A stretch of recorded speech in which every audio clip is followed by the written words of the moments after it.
अस्सलाम वालेकुम दोस्तों, मैं आपका दोस्त जीवत कुमार आपको वेलकम करता हूं लर्न विद जीवत जीएफएक्स चैनल पे।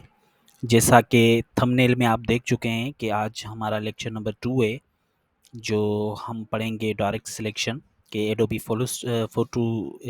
इलस्ट्रेशन में जो है ना वो डायरेक्ट सिलेक्शन का क्या रोल है। अगर आपने मेरी प्रीवियस वीडियो जो कि सिलेक्शन टूल पे थी वो आपने नहीं देखी है तो मैं लिंक डिस्क्रिप्शन में देता हूँ, उस पे आप देख लीजिएगा। तो सबसे पहले चलते हैं कि डायरेक्ट सिलेक्शन की ज़रूरत हमें क्यों पड़ती है, डायरेक्ट सिलेक्शन है क्या।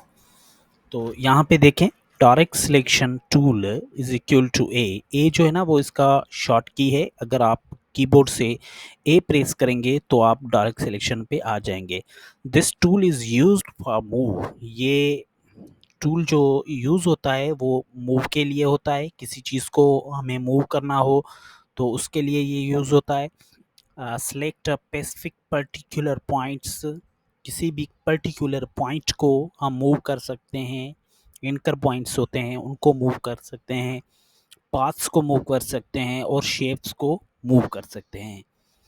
अच्छा, प्रीवियस वीडियो में मैंने आपको शॉर्टकट कीज़ बताई थी जिसमें आप शिफ्ट का फंक्शन देखें। शिफ्ट का फंक्शन होता है यूज्ड फॉर अ स्ट्रेट और परफेक्ट रेशो। अगर किसी शेप को या किसी डिज़ाइन को आप सेम पर्टिकुलर डायरेक्शन में या पर्टिकुलर रेशो में करना चाहते हैं तो आपको शिफ्ट लाजमी प्रेस करना होगा।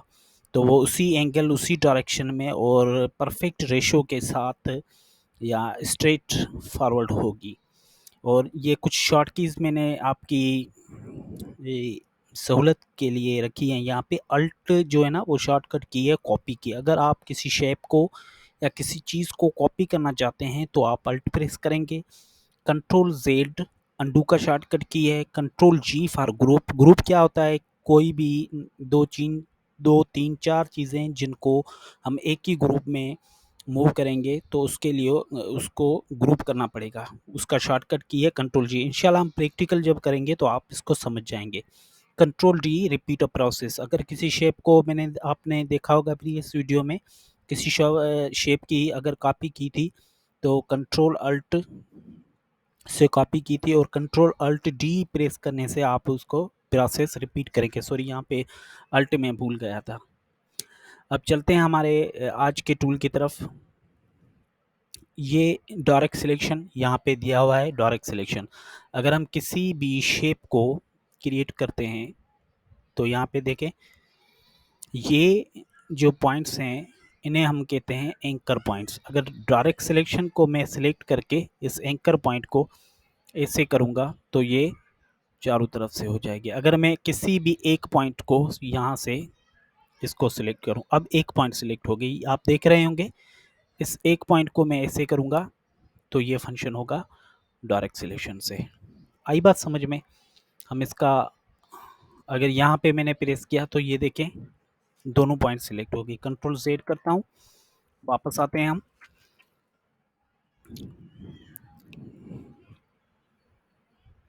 अच्छा, और अगर मैं इस पॉइंट को सिलेक्ट करके यहाँ से करूँगा तो ये डायरेक्ट सिलेक्शन का फंक्शन है। अगर सिलेक्ट ऑल करेंगे तो ये देखो ऑल सिलेक्ट हो गया। डायरेक्ट सिलेक्शन का काम क्या होता है? किसी पर्टिकुलर पॉइंट, ये एक पर्टिकुलर पॉइंट को मैंने सिलेक्ट किया, ऐसे किया, तो ये सब क्या होता है? डायरेक्ट सिलेक्शन में होता है। और सिलेक्शन टूल को हम पहले भी यूज़ कर चुके हैं। ये देखें आपका चेंज हो गया। अगर इस शेप की हम जो है ना वो कॉपी लेते हैं एक,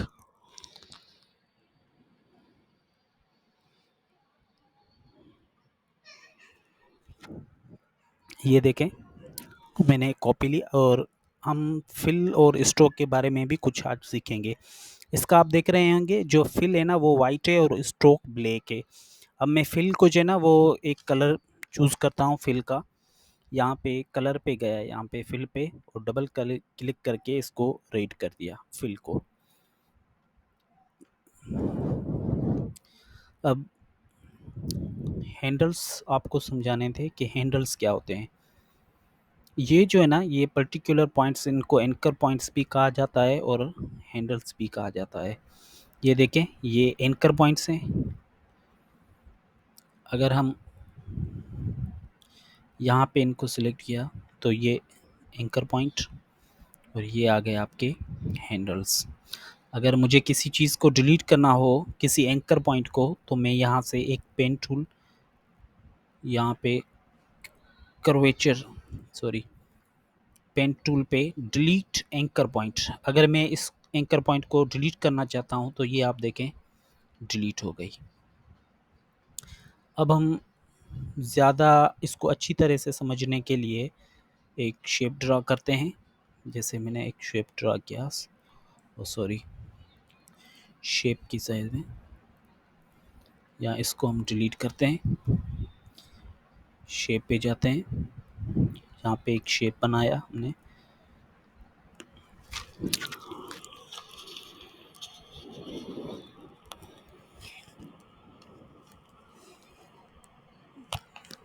सर्किल का एक शेप बनाए, तो आपको हैंडल्स का जो है ना वो मैं समझा दूँ। अब यहाँ पे हम जूम करेंगे तो ये जो है पॉइंट है, ये इसका सेंटर पॉइंट है, और ये जो है ना ये इसके हैंडल्स हैं। डायरेक्ट सिलेक्शन की मदद से हम इसको सिलेक्ट करते हैं। ये आप जो देख रहे हैं ना, ये पाथ के ये हैंडल्स कहते हैं इनको। अगर ये हैंडल है, इसको मैं ऐसे रोटेट करूं तो ये देखो, ये हैंडल्स जो है ना, इसको हैंडल्स कहा जाता है। हैंडल्स की मदद से आप कोई भी शेप बना सकते हैं। अब हम स्क्वायर के हैंडल्स देखते हैं।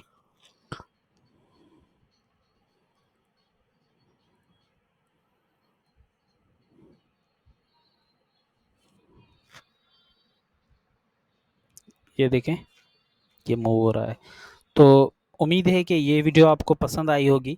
ये पर्टिकुलरली डायरेक्ट सिलेक्शन पे थी। तो आज हमने सीखा कि डायरेक्ट सिलेक्शन का रोल क्या होता है। सिलेक्शन में ये समझें कि सिलेक्शन में पूरी इमेज सिलेक्ट हो जाती है, और डायरेक्ट सिलेक्शन में किसी भी एक पर्टिकुलर पॉइंट को या एंकर पॉइंट को हम सिलेक्ट करके उस शेप में चेंजेस ला सकते हैं। जैसे कि ये आप देख रहे हैं, अगर इस पॉइंट को सिलेक्ट करना होगा तो मैं क्लिक का बटन यहाँ पे प्रेस करके ड्रैग करूँगा, और ये मिसल के तौर पे यहाँ पे ये आ गया आपका हैंडल्स। बाय डिफ़ॉल्ट ये आपको इलस्ट्रेटर खुद ही बता देता है कि हैंडल्स कहाँ पे। अगर मैं इस हैंडल को चेंज करूँगा तो देखें ये पूरी शेप की डिज़ाइन ही चेंज कर देगा। तो आज के लिए इतना ही था। इंशाल्लाह नेक्स्ट वीडियो में किसी नेक्स्ट टॉपिक के साथ हम हाज़िर होंगे। तब तक के लिए अपने दोस्त जीवत कुमार को इजाज़त देंगे। अल्लाह हाफ़िज़।